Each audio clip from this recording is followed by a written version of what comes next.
Bonsoir à tous et bienvenue à ce flash d'information. Commençons tout de suite par le palais présidentiel où s'est tenu ce mardi un conseil des ministres présidé par le chef de l'État.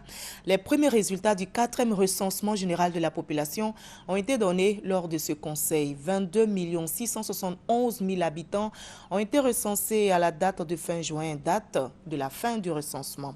Le conseil a également planché sur d'autres points, notamment le prix du café fixé à 650 francs CFA le kilogramme.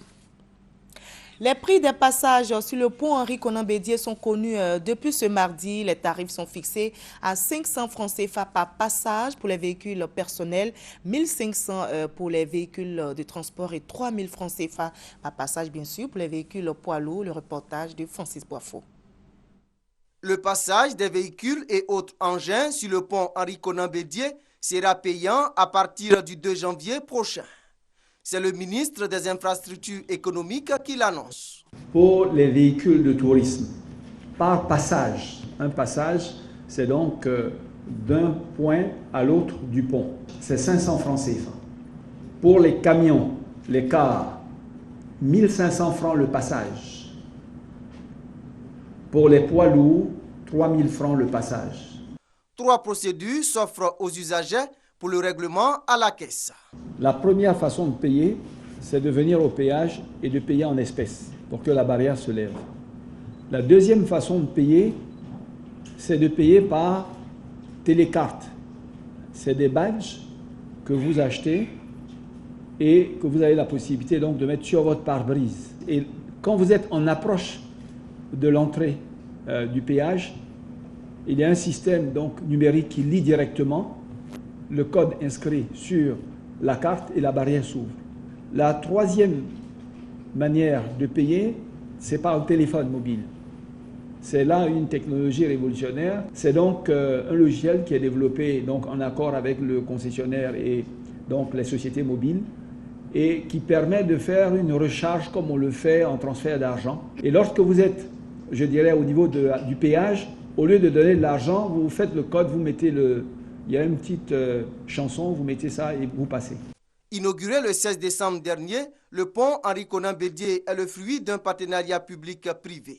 Ce pont est géré par la société concessionnaire dans laquelle l'État est actionnaire à 30%. La ministre de la Santé et de la lutte contre le sida, Raymonde Goudou Kofi, était dans le nord du pays et au Mali pour une mission de sensibilisation contre le virus Ebola. À Tengrela, Pogo, Laleraba et Wangolodougou, la ministre a exhorté les populations à toujours respecter les mesures de prévention en vigueur pour éviter cette pandémie qui a tué à ce jour plus de 7000 personnes. 969 journalistes et professionnels de la communication ont reçu leur carte. Ces cartes leur ont été remises hier par la commission paritaire d'attribution de la carte d'identité des journalistes professionnels de la communication. La distribution s'est faite en présence de la ministre de la Communication, Maître Afoussiata Bamba Lamina. Plus que 2 jours pour célébrer la fête de Noël. Cette fête chrétienne a une histoire. Elle est marquée également par des symboles, notamment le sapin, les cadeaux, la couronne de l'Avent et tous ces symboles ont un sens. Nous en parlerons dans notre édition de ce soir. L'armée algérienne a annoncé officiellement aujourd'hui avoir abattu 3 djihadistes présumés dont le responsable de la mort de l'otage français Hervé Gourdel, Abdelmalek Gouri, serait mort. Un acte commis en représailles selon le groupe islamiste des frappes françaises contre l'EI en Irak.